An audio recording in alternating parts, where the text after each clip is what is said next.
Good morning friends. ఈ మధ్యకాలంలో సాయిబాబా, షిరిడి సాయిబాబా మీద పనిగట్టుకొని కొందరు దుష్టులు, దుర్మార్గులు విష ప్రచారం చేస్తున్నారు. అట్లే విషం చిమ్ముతున్నారు, పాయిజన్. అంటే సాయిబాబా అసలు దేవుడే కాదు, ఆయన హిందువు కాదు, ఆయన ముస్లిము, ఆయన్ని కొలవకూడదు, ఆయన గుళ్ళో ఈ ఆగమ శాస్త్రాల ప్రకారం కట్టలేదు అనేసి ఏదేదో చెప్తున్నారు. దగ్గర 10-15 వీడియోలు చూశాను నేను. ఫస్ట్ నార్త్ ఇండియన్స్ ఎత్తుకున్నారు గొడవ, తర్వాత ఇప్పుడు మన తెలుగు వాళ్ళు కూడా ఎవరో ఈ హిందుత్వవాదులు ఉంటారు కదా, కొందరు ఒక 5-6 మంది చాలా కాస్త ఫేమస్గా ఉన్నవాళ్ళు యూట్యూబ్లో వాళ్ళు చేస్తున్నారు. టూ మచ్గా మాట్లాడుతున్నారు. అసలు ఇదంతా ఎందుకు వస్తుందంటే, ఇక్కడ ప్రాబ్లం ఏంటంటే సాయిబాబా మీద వాళ్ళకేం కక్ష లేదు. ఇప్పుడు ఈ సాయిబాబా అనే దేవుడే లేకపోతే ఇంతమంది సాయిబాబా గుడికి వెళ్ళి మొక్కుతున్నారు కదా, వీళ్ళ డబ్బులన్నీ ఎక్కడికి వెళ్తాయి? ఆబ్వియస్గా హిందూ టెంపుల్స్కి వెళ్తాయి. అంటే వాళ్ళ రెవెన్యూకి గండిపడిందని. ఇప్పుడు సాయిబాబా అనే దేవుడే లేకపోతే, ఉన్నా కూడా ఇంత ఫేమస్ కాకపోతే ఆ డబ్బులంతా వాళ్ళకి వెళ్తాయి. అంటే వాళ్ళ బిజినెస్ లాస్ అవుతుంది, వాళ్ళ స్పిరిచువల్ బిజినెస్. దాన్ని ఏమంటారు, ఓరవలేని తనంతో ఏడవడం తప్పితే ఇంకా అక్కడ ఏం లేదు. సో ఇక్కడ చూసుకుంటే సాయిబాబాని, అంటే ఇప్పుడు ఒక దైవ భక్తుడు సాయిబాబాని కొలిచే భక్తుడు సాయిబాబా గురించి చెప్పడం లేదు. నేను ఏ దేవుణ్ణి నమ్మను, ఏ మతాన్ని ఆచరించను. ఒక నాస్తికుడు సాయిబాబా గురించి చెప్తే ఎలా ఉంటుందో ఈరోజు వినండి. సాయిబాబా దీని గురించి చెప్పాలంటే, ఇప్పుడు అంటే వీళ్ళు సాయిబాబాని ఏదో ఒక రకంగా అన్పాపులర్ చేయాలి, ఆ ప్రజలకు సాయిబాబా మీద విశ్వాసం తగ్గిపోతే మా దేవాలయాలకు వస్తారు, మాకు రెవెన్యూ పెరుగుతుంది అనేటువంటి దాంతో ఇదంతా చేస్తున్నారు. సో ఇప్పుడు ఒక వ్యక్తిని అన్పాపులర్ చేయాలంటే ప్రధానంగా మెయిన్ ఎవరైనా ఏం చేస్తారు, అతనిలో ఉండే లోపాలు ఎతుకుతారు. అతను ఏ తప్పు చేయలేదనుకో, ఆయన దగ్గర లోపాలు లేదనుకోండి, నెక్స్ట్ పాయింట్ ఏంటంటే అతన్ని బర్త్ మీదకి వెళ్తారు. అతని తల్లిదండ్రులు ఎవరు, ఎక్కడ పుట్టాడు. సాయిబాబాని చూసుకుంటే ఆయన జీవితంలో ఒక్క తప్పు కూడా చేయలేదు, ఎంతో ఉన్నతంగా బతికాడు. ఆయన మనిషే, కానీ దేవుడికి ఉండే క్వాలిటీస్ కంటే ఎక్కువ ఉన్నాయి ఆయనలో, గొప్పగా జీవించాడు. సో ఆయన వేలు పెట్టి చూపడానికి ఏమీ లేదు కాబట్టి ఆయన జన్మనెత్తుకున్నారు.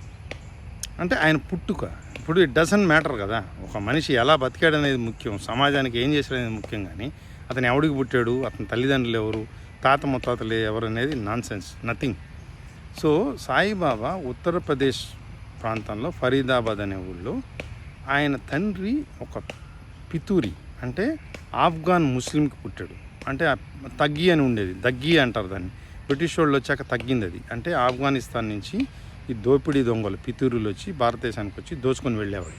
సో అలాంటి ఆ దొంగల ముఠాలో ఉండే ఒక వ్యక్తి, ఆయనకి ఇక్కడ ఫరీదాబాద్ అనే ఊర్లో ఆయనకు ఒక సెకండ్ ఫ్యామిలీ, ఒక స్త్రీతో సంబంధం ఉండేది. ఆయన ఇక్కడికి వచ్చి ఉండి వెళ్ళేవాడు.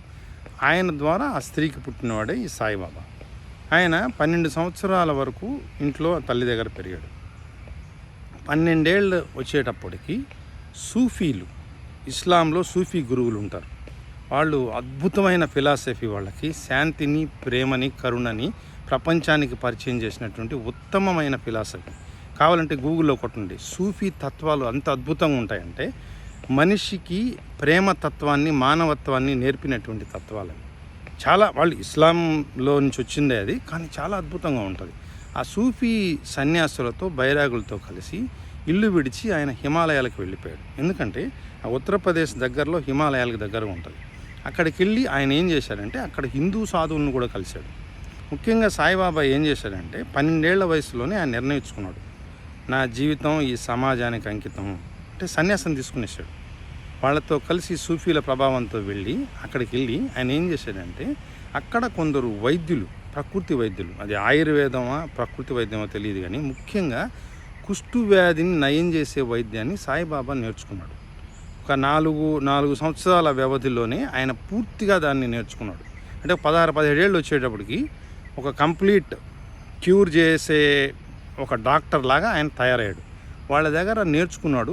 చిన్న మూలికా వైద్యాలు కూడా నేర్చుకున్నాడు ఆయన. He was a leprosy doctor. అంటే కుష్టు వ్యాధిని, అంటే నేను నాస్తికుడిని, అతిశయోక్తులు చెప్పను, అంటే సాయిబాబా దేవుడిని, ఆయనకి మహిమలు ఉన్నాయని చెప్పను. ఆయన నేర్చుకున్న వైద్యం ఏదైతే ఉందంటే ఇనిషియల్గా కుష్టు వ్యాధి ప్రబలిన వాళ్ళకి పూర్తిగా క్యూర్ చేసేటటువంటి ఆ మెడిసిన్. ఆ ప్రక్రియ, ఆ ప్రకృతి వైద్యం ఏదో దాన్ని నేర్చుకున్నాడు.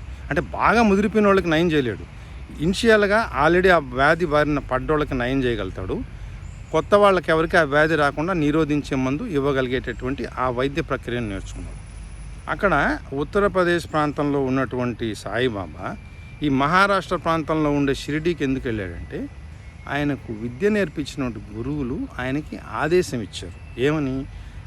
ఆ కాలంలో సాయిబాబాకి ఆయనకి 16-17 ఏళ్ల వయసు ఉన్న కాలంలో మహారాష్ట్రలో ఆ షిరిడీ ప్రాంతంలో ఈ కుష్టు వ్యాధి భయంకరంగా ప్రబలింది. ప్రజలు అల్లాడుతున్నారు. బ్రిటిష్ వాళ్ళ గవర్నమెంట్ ఉండేది, వాళ్ళు ఎంతవరకు చేస్తారు? కొంతవరకే చేయగలుగుతారు వాళ్ళు. మరీ గ్రామాలకు వెళ్ళి అందరికీ క్యూర్ చేయలేరు కదా కంప్లీట్గా. సో ఆ గురువులు ఆయనకు ఆదేశించారు, అక్కడ ఎక్కువ ఉన్నది నీ వెళ్ళంటే ఆయన వెళ్ళాడు.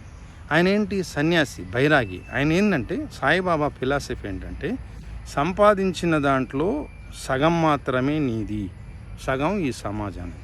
ఎందుకంటే మీరు చూస్తే ఆయన లైఫ్ స్టైలు, రోజు భిక్షాటం చేసేవాడు. ఇప్పుడు 4 రొట్టెలు ఇచ్చారనుకోండి, 2 మాత్రమే తినేవాడు, 2 పక్కనుండే మనుషులకు పెట్టేవాడు. ఆ భోజన వేళకి ఎవరు మనుషులు లేకపోతే ఆ పిల్లులకు కుక్కలకు పెట్టేవాడు. లేకపోతే ముక్కలు చేసి ఆ కాకులకి ఆ పక్షులకి పెట్టేస్తే గోడ మీద పెడితే మసీద్ దగ్గర అవి తినేసిపోయేవి. అంటే నేను సంపాదించిన దాంట్లో సగం మాత్రమే నాది, మిగిలింది సమాజానికి. ఎందుకంటే సమాజంలో అందరు మనుషులు కలిస్తేనే కదా మనం ఉన్నాం. ఇప్పుడు ఏ మనిషి పూర్తిగా ఏ పని చేసుకోలేడు, అందరూ అన్ని రకాలు చేస్తేనే. ఇప్పుడు ఒకడు ఇల్లు కడతాడు, ఒకడు బట్టలు నేస్తాడు, ఒకడు ఆహారం పండిస్తాడు. ఇప్పుడు మనం చేయగలిగింది మనకు తెలిసిన పని చేసుకొని డబ్బులు సంపాదించుకుంటాం, ఆ డబ్బులతో మనకు కావాల్సినవి కొనుక్కుంటాం. అందువల్ల ఇక్కడ ఆ తత్వం చూడండి, అంటే అది దాన్ని ఏమంటారు, సన్యాసి తత్వం, ఆ బైరాగి తత్వం, సర్వస్వంగ పరిత్యాగి అని. సో మెయిన్గా నాకు నచ్చింది ఏంటంటే సాయిబాబాలో ఆయన స్లోగన్, ఆ సాయిబాబా స్లోగన్ అనేది ఏంటి? సబ్కా మాలిక్ ఏక్, సబ్కా మాలిక్ ఏక్. అంటే దాని అర్థం ఏంది? నేను చిన్నప్పుడు ఏమనుకునేవాడిని అంటే, దేవుడు ఒక్కడే అని చెప్తున్నాడేనా, అన్ని మతాలు సమానమే, ఒకటే దేవుడు ఉన్నాడు అని చెప్తున్నాడేమనుకున్నాను. కాదు, దేవుడు ఒక్కటే అనేదానికి హిందీలో భగవాన్ ఏక్ హై అంటారు, భగవాన్ ఏక్ హై అంటారు. ఆయన భగవాన్ అనే మాట ఎత్తలే, సబ్కా మాలిక్ ఏక్ హై. మాలిక్ అంటే యజమాని, అందరికీ ఒక్కడే యజమాని, అందరికీ ఒక్కడే యజమాని. ఎవరు యజమాని? Obviously God, super natural power, super power, whoever it is. దేవుడే మీకు యజమాని. మీరు దేవుడికే మొక్కాల, అడ్డమైన వాళ్ళకి మొక్కాల్సిన అవసరం లేదు. ఎందుకని అంటే అన్నమాట, ముఖ్యంగా నిమ్న కులాలు, నిమ్న జాతుల వాళ్ళు, అణగారిన వర్గాలను ఉద్దేశించి ఆయన మాట అన్నాడు. బీసీలు, ఎస్సీ, ఎస్టీలు. ఎందుకంటే ఆ రోజుల్లో ఎలా ఉండేది? మెయిన్ బ్రాహ్మణులు, బ్రాహ్మణ పూజారులు, ఈ పీఠాధిపతులు, మఠాధిపతులు, స్వాములు, బాబాలు, వీళ్ళందరికీ ప్రజలు పోయి మోకరిల్లేవాళ్ళు, సాష్టాంగపడేవాళ్ళు. తర్వాత ఇప్పుడు మన ఊళ్ళల్లో ఇప్పుడు రెడ్లు, భూస్వాములు, ఊరి పెద్దలు కదా, రెడ్లు, కమ్మ నాయుళ్ళు, చౌదరిలాగా. అక్కడ మహారాష్ట్రలో దేశముఖులు అని ఉంటారు. దేశముఖులు, తర్వాత పటేళ్ళు, ఇంకేదో ఉంటాయి, ఒక 4-5 వర్గాలు ఉంటాయి, సామాజిక వర్గాలు. వాళ్ళు పెత్తందారి కులాలు అనమాట.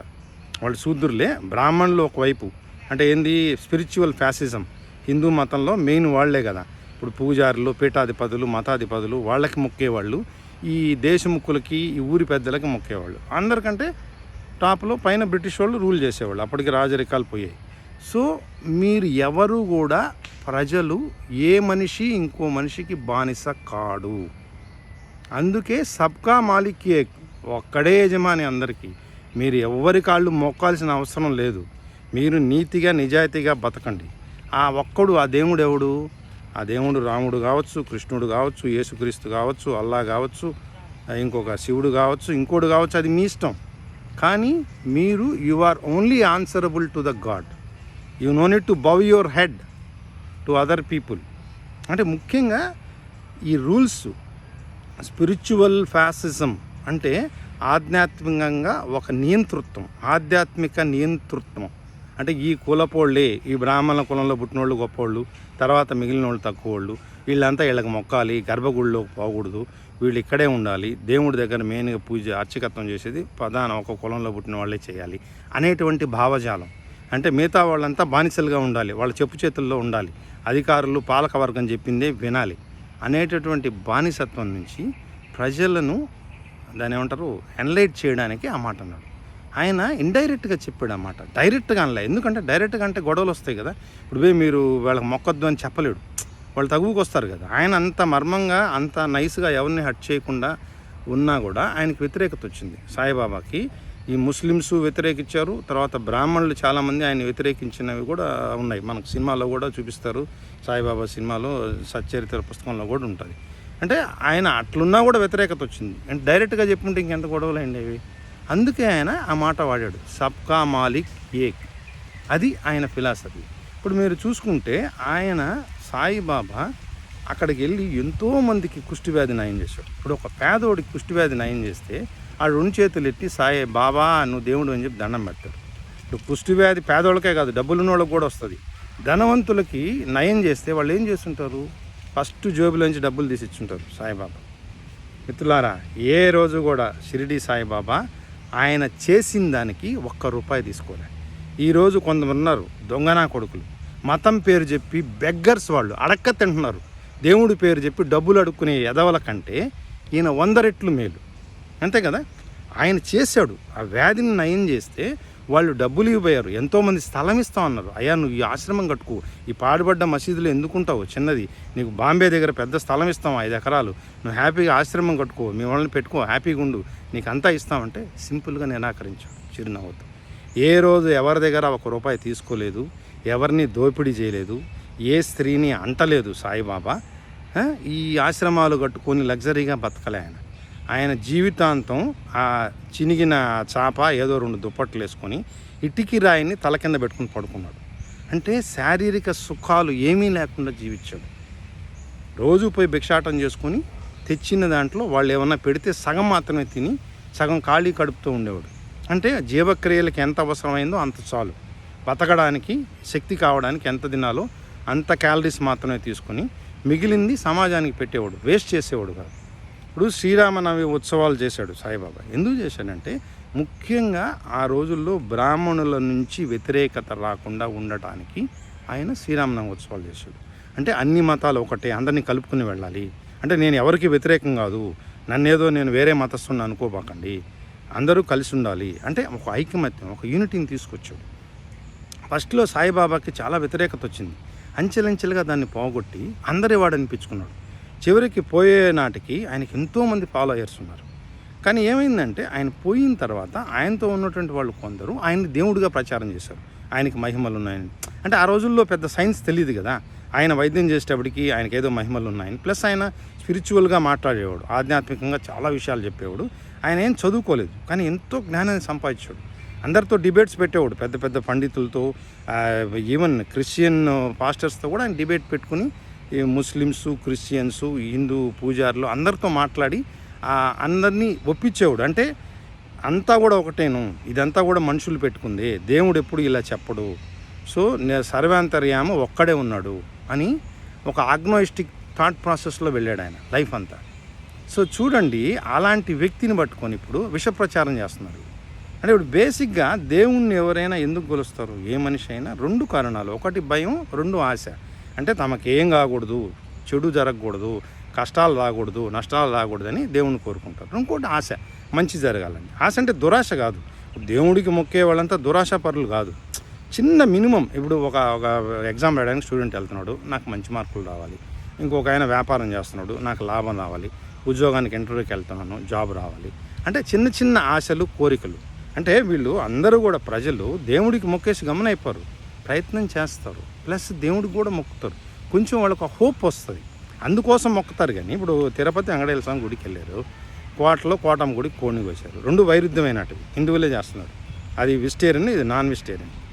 ఇలా ఎందుకు చేస్తున్నారని అడిగితే హిందూ ధర్మాన్ని పరిరక్షించడానికి గుడికి వెళ్తున్నారా? కాదు, వాళ్లకు బెనిఫిట్ కోసం.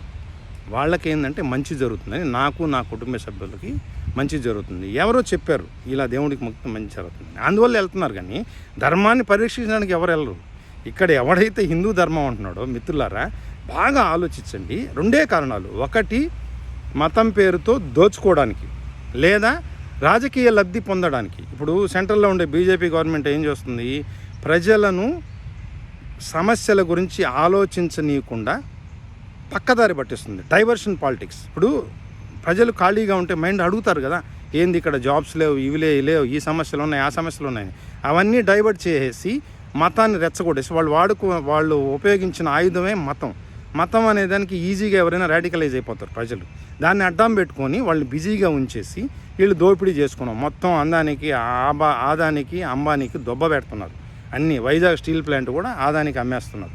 సో దాని గురించి ఎవడు మాట్లాడకుండా ఉండాలంటే ఈ ప్రజలను బిజీగా ఉంచాలి, గొడవలు పెట్టడం. అది ఒకటి ఈ రాజకీయ లబ్ధి. 2 ఈ దేవాలయాల ద్వారా ఈ మఠాలు. అంటే దేవాలయాలు అంటే పూజారంటే ఏదో ఒక టెంపుల్లో జీతానికి పనిచేసే పూజారి కాదు, అతను దోపిడీదారుడు కాదు, ఆ వ్యవస్థను నడిపించేవాళ్ళు. ఇప్పుడు చిన్నజీయర్ స్వామి లాంటి బ్యూరోక్రాట్స్. ఇప్పుడు చిన్నజీయర్ స్వామి ఒకప్పుడు ఏమీ లేదానికి, పొట్ట చేత పట్టుకొని సంచితో హైదరాబాద్ పోయాడంట ఉద్యోగం చేయడానికి. ఈరోజు ఇన్ని కోట్లు ఎట్ట సంపాదించాడు?